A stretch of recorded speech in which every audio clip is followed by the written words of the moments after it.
Let's get to the political big three. Three of the top stories everyone's talking about on this Thursday. NATO whiplash is the first one. President Trump touted this summit as a huge success just 24 hours after questioning what good is NATO in the first place and then attacking our closest allies. So what is the real deal here? Plus, Stormy Daniels is facing some serious legal drama. The latest after being arrested at an Ohio strip club for illegally touching patrons. Her attorney calls it a setup for her Trump lawsuit.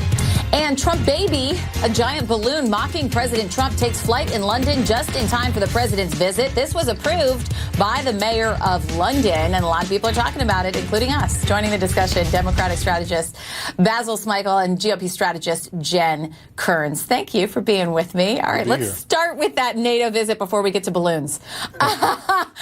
He did hold an unscheduled news conference, and he said this about NATO members' defense spending, which was questioned by France. Let's listen.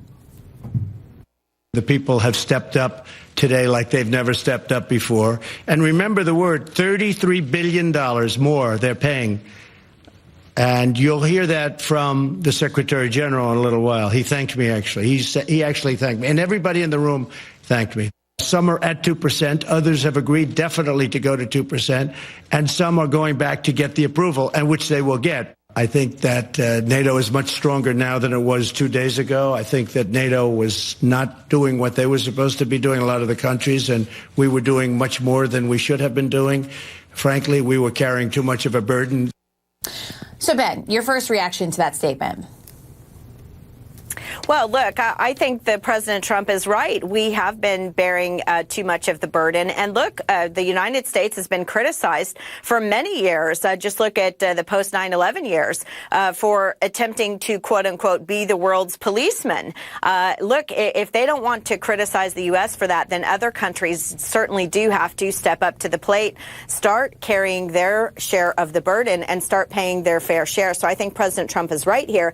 And I'm very pleased to see President Trump going overseas, talking tough, looking these folks in the eye and telling them that there is a new day in America and this is what is to be expected of them. But France's president is even saying, listen, this 2% was already agreed to. That's not true.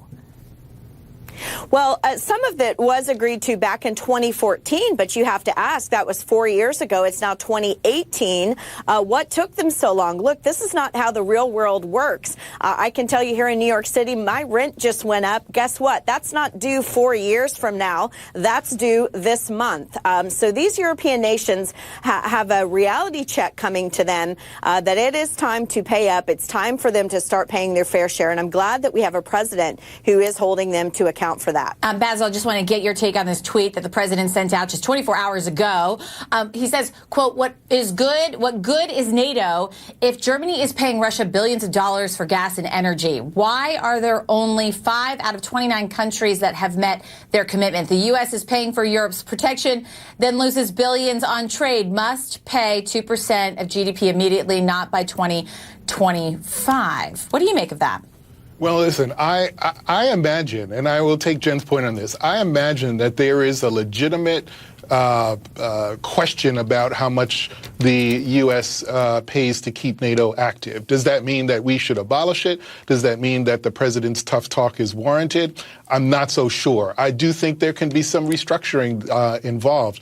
But, you know, my guess is that after this meeting, there's a tremendous amount of eye-rolling going on in Europe and the rest of the world, and because they look at the president and his rhetoric, but it lands differently here at home. And I think a lot of the president's supporters are going to be solidly behind him and say, yes, absolutely, the United States should not be the police officers for the rest of the world. So I think among his base, he's done exactly what they wanted him to do. I think Democrats and Republicans here and also our European allies are scratching their heads and wondering if this is the end of NATO because this president just doesn't see its value. He didn't use those words. That is your analysis of it. We just want to point out, Jen, I just want to ask you, shift a little bit to Stormy Daniels.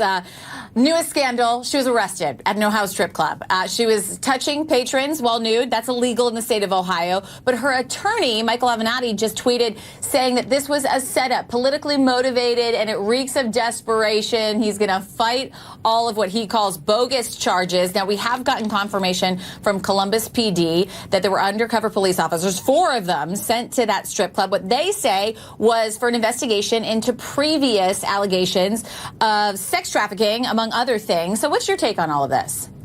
Well, you know, I know a bit about this only because there was a similar case in San Diego where I've lived and worked previously regarding this no touching laws. There were some city council members who actually got in trouble some years ago for taking campaign contributions, alleged illegal contributions, to eliminate and change those no-touch laws. Look, this is very serious business. If you are a businesswoman, as Stormy Daniels has claimed that she is, then you must understand the rules of the towns that you go into on your tour. It would be no different than Basel and I, as political strategists, going into a city or state and working on a political campaign and then not adhering to the political campaign laws or the campaign disclosure laws. So if Stormy Daniels here is a businesswoman, she has to know that she has to abide by the rules of the towns. And there are some towns, especially in the Bible Belt, those states like Ohio, those states, Oklahoma, some of those states, they do have very strict touching laws, no touching laws